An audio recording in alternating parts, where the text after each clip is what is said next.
Hello, Booktopians. I'm Sarah McDuling, and I am delighted to be speaking today with Liane Moriarty, beloved and best-selling author of many books, including Big Little Lies, Nine Little Strangers, and the soon-to-be-published Apples Never Fall.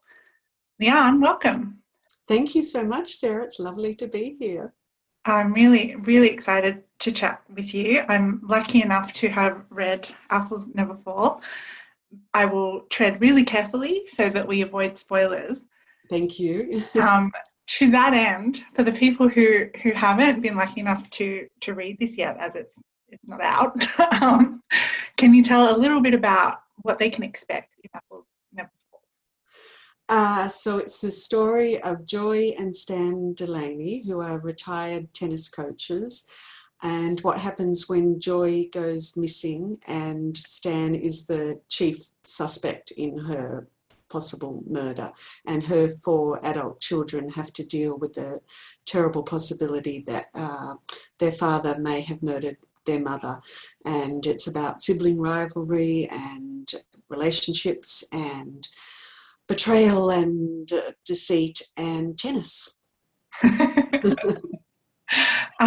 Where would you say the first little spark for this story came from? I've got a really long answer, sorry, to that question, because there are actually a few little sparks. So I'll start with the year of joy, which was what I was calling 2019. Fortunately, not 2020. So I had decided, last time I saw you, I may even have mentioned it, I'm not sure, that after I finished 9 Perfect Strangers, I was saying I'm going to have a year off and I'm going to call it the year of joy.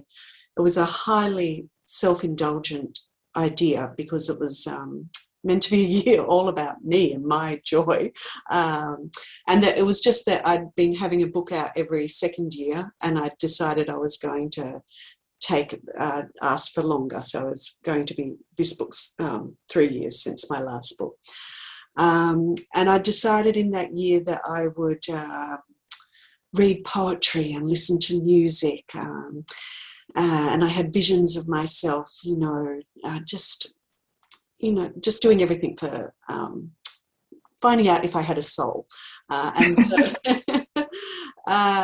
But then I did want to write. I just didn't want to start a new novel.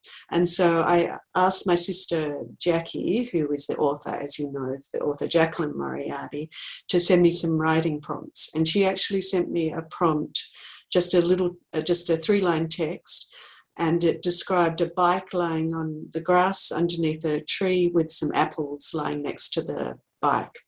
And as you would know, that actually became the opening scene of the book. So instead of writing, I was meant to write a little piece from it, I just immediately started writing a novel. So in a way, it was lovely that I did discover in this year of joy that what does bring me joy is writing novels. So that was the one spark. The second spark is that, like Joy, my husband also gave me some fancy headphones. And so I got into podcasts. I got into podcasts a little bit late.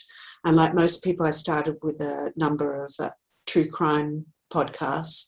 So I'm sure that's what then sparked this idea of the missing mother. And the third spark was an article I read about an elderly couple who, late at night, a young woman knocked on their door and said she needed help, and they let her in and let her stay the night. And there was a resulting criminal case which had nothing to do with what I then wrote for Apples Never Fall. But again, that was a little spark. So I knew I had a missing mother. I knew somebody had knocked on the door late at night. I had no idea how. And I had no idea how the bike and the apples all came together. And then those 3 sparks came together to form the book. And from that, we got this amazing novel, which I read pretty much in one go. I couldn't put it down. And I read it in a high state of anxiety is the wrong word because it makes it sound bad. Just like complete curiosity to figure out not only, who had done a thing, but what the thing was. And I wondered, how was that for you, writing not just like a whodunit, but a what happened at the same time? Yes, well, it's like all my books. I definitely didn't plan it, so I had no idea. So Joy Delaney has gone missing. I didn't know where she was. I didn't know what had happened to her. I didn't know how that tied together with this young woman. So her name's Savannah, who knocks on the door. I didn't know how that came together. So that anxiety that you describe, I also have as the writer. So I always say that it's a fun way to write, not planning, because I sit down at my desk and I think, I wonder what's going to happen today. But it's also a scary way to write because I sit down and I think, I hope something's going to happen today. So yeah, it's exciting, wondering, and I'm just working it out as I go along.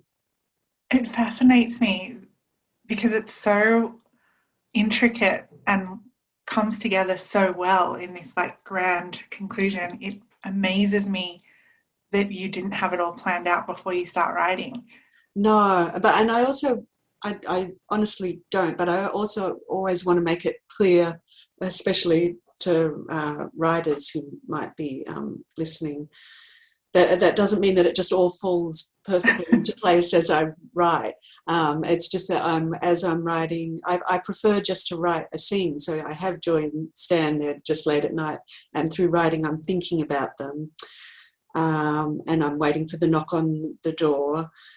And so then as I'm writing, I'm thinking, so what could it be? And so I always have a separate document called Things I Need to Fix. So as I work it out, then I know I'm going to have to go back and put in signpost certain things. I'm going to need to change things because now I know how it's going to end. Certain things will no longer work. So Stan, for example, he refuses to use mobile phones. But that's something that I came to late. So early on in the book, he does use he's sitting there in bed reading his phone. So you've got to go back and change certain things along the way. And some things in this book especially, I wrote just as part of background for a character.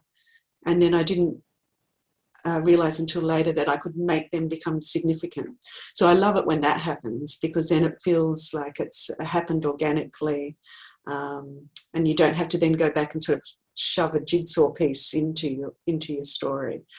But it's definitely, I always feel envious if I hear authors who say, and I just sat there and it all just poured through me. It doesn't really happen like that. There are magical moments where it's the characters start talking and the writing's going well and you get into that zone, but it definitely doesn't just pour out of me.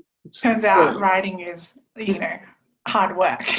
Yes, there are the days when it's really hard work. So especially in the beginning, there's a lot of flailing about and thinking, I don't know these characters, I don't understand, I don't know how this is all going to come together. But as I say, there are wonderful moments along the way.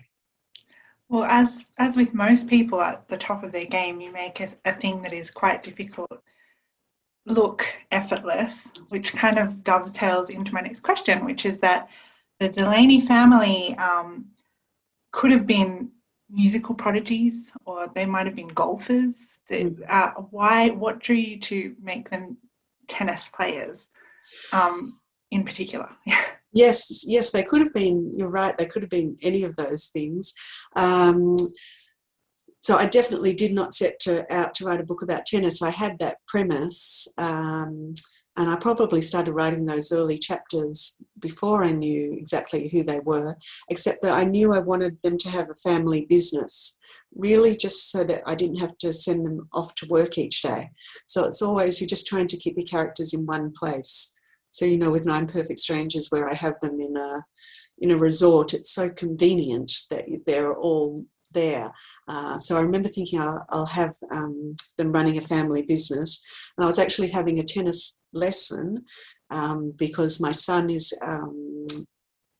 becoming quite a good tennis player, not like the Delaney children. I'm not expecting to be at Wimbledon one day, but I was having a lesson trying to just get myself good enough to play against him because he can beat me now. And I thought to myself, I know I'll make the Delaney's tennis coaches. And so I had that in my mind, but then it's funny, then I start to think about it, and then I thought, oh no, I guess if they're tennis coaches, they're really into tennis, obviously. So I'm now going to have to learn about tennis, and I guess if they're into tennis, maybe they used to play, maybe they wanted their children to be tennis players, and so then as a result of that, all sorts of storylines then came out of the tennis theme. And also because then I started talking to tennis coaches and to my own tennis coach and to former tennis players, and then things that they say then sparked other storylines. So then, especially the competitive players, I just got a new understanding of the level of sacrifice that goes into tennis and how and just maybe start to think about what happens if you have the talent and you have the dedication and then you don't make it, which obviously is for the vast majority of all these really talented players. So that, again, became a really important part of the book. I wanted to ask, have you felt as a writer any kind of extra pressure or any differences now post the huge popularity of Big Little Lies and now also Nine Perfect Strangers? Has it sort of changed the way you write, or is it had an effect in some way? It definitely hasn't changed the way I write. I know I'm writing as I've always written. But having said that, I know people don't believe me. I know. Anyway, and also I will fact check myself in that with Nine Perfect Strangers, when I was writing that book, because we were working on season 2 of Big Little Lies at the time. And so I do remember thinking, and so the producers of Big Little Lies were saying, so what are you writing about? And in the same way that I would with anybody, I was asking them about, have you ever been to a health resort? So whatever I'm writing about, I'm always asking the people around me, trying to get material. So, you know, if I was still writing Apples Never Fall now, I'd be saying, are you a tennis player? And I did it automatically with a podcast I did recently where she said she played competitive tennis, and I felt that involuntary desire to say, tell me, give me your material. So I knew that the producers of Big Little Lies were interested in what I was writing, and I remember thinking to myself, so for Nicole Kidman, I remember thinking, well, as of now, there is no role for you. But then I had, so I had the original director of Tranquillum House was a short, bald man called Gregory. But I knew I had to use a character's name. So Maria, I can't pronounce it properly, Demchenko, otherwise known as Masha. And I knew I had to use her name for a character in my book. So I remember thinking, actually, I'll change this Gregory to this wonderful Russian name. And so this character becomes suddenly a charismatic, tall Russian. And then I do remember thinking to myself, oh, there you are, Nicole. Wow. There is a role for you. So to fact check myself and thinking that I never write for television, that I did think, okay, you could play this role. But I definitely didn't change the way otherwise that I wrote. So, for example, in Nine Perfect Strangers, you know, the part of that retreat is a silent retreat. So if I was writing for television, I obviously would not have pages and pages with no dialogue for the characters. Yeah. But with Apples Never Fall, absolutely. I wrote it I wasn't casting as I went.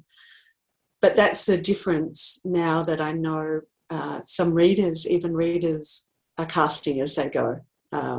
So in a way, that's just the way it is, and I'm not, it's a tiny price to pay because obviously the adaptations have brought me so many more readers and have been a huge perk of the job.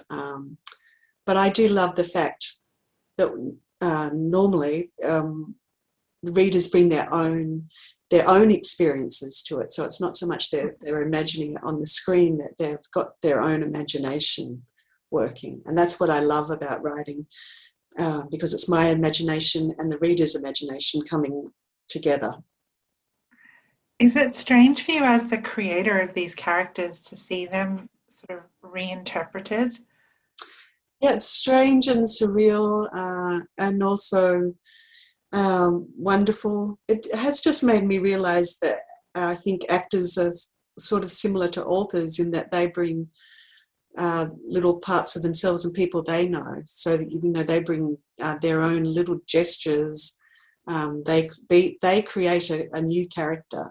So that's why I think it's really important that as an author, I don't think it has to be a faithful adaptation, or it has to be completely as I saw it in my imagination. And it's just not possible, because every single reader who reads my books has a completely different interpretation. And I know that because readers come up to me at events sometimes and they start talking about something in my book, and they say something, they describe a character, and I think, no, you've got it wrong. And I know because I wrote it, but it's something that they've taken from their own life. They've added to it. So the reader does that, and so does each actor. And so it becomes something quite different. And I love that. I love it too. I never understand when people are upset when things are different in an adaptation. I'm like, you get the story again. Yeah, exactly. And it's its own art form. It's new spin, slightly different flavour, but still the same thing you love. Yeah. And in a way, actually, to be honest, I enjoy the parts where I'm proud of the parts where I love the fact that little lines from Big Little Lies have become memes, the tending to your grudges like little pets. I love the fact that that's a meme and that I wrote that. But I also love some of the subplots that I had nothing to do with because I could enjoy that as a viewer. One of the things I love so much about your books, and which impresses me so much about your writing generally, is that you just you don't stay in your lane genre-wise. You kind of just hop around and do.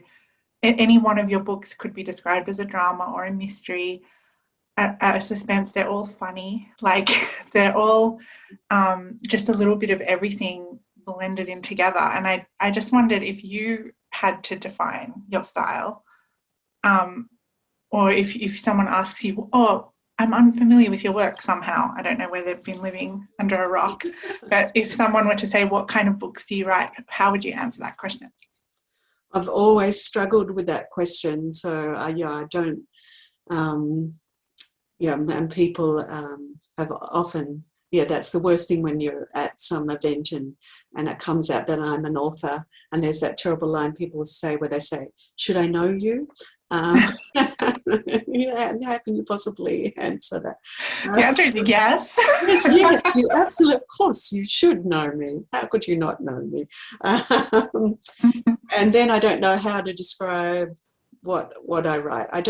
I know with my most recent books, they've been described as thrillers, and I always think I wish they weren't described as thrillers, because I think thriller readers are then I don't think they're thrilling enough for those sort of readers, and then they become impatient because they don't want to hear my characters, especially for Joy, little stories about how she met Stan and the little asides. And I know some of my readers love.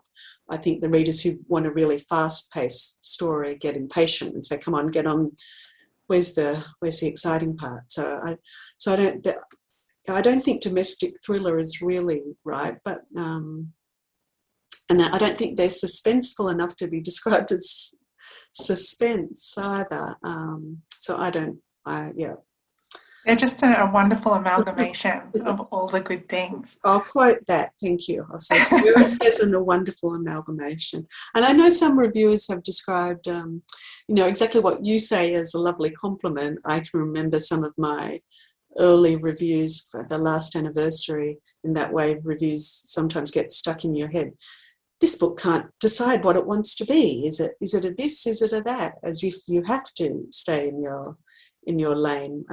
But as you say, I'm veering all over the place, as long as that's not upsetting the reader. So that's, which I do understand. If that's always that line I have to walk if I'm dealing with serious issues, and then I have humour as well. I don't want the reader to feel too off balance with that. You balance those things so well, and I love the way you weave between the lanes. I think it's the greatest joy of a Liane Moriarty book, is that it's just going to be a little bit of everything and totally unexpected. Thank you for allowing me to do that. Thank you. Yeah, you have my permission, Yes, Liane Moriarty. yes. That's needed. Thank you. I take it.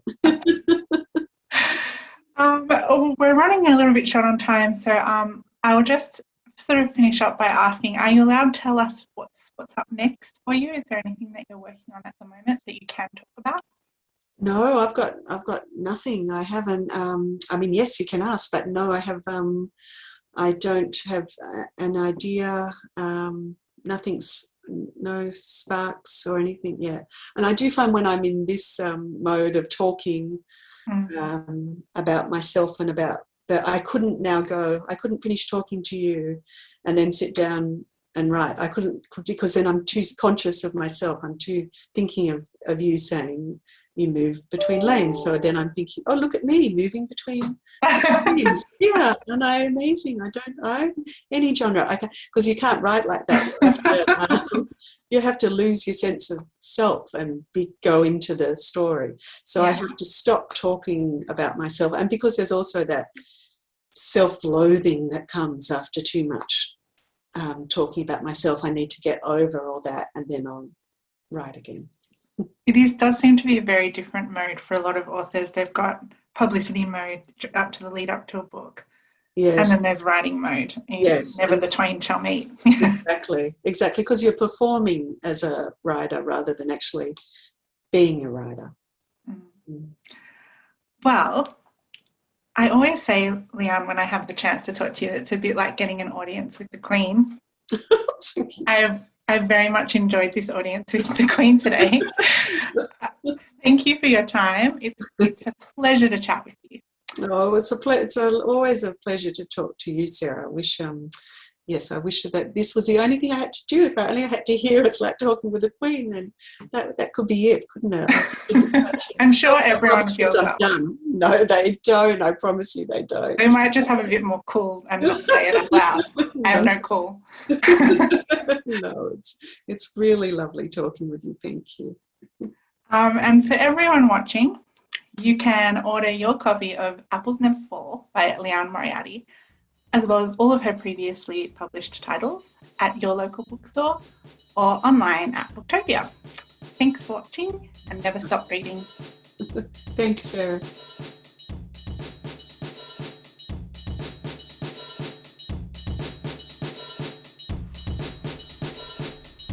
Thank you for listening to the Booktopia podcast channel.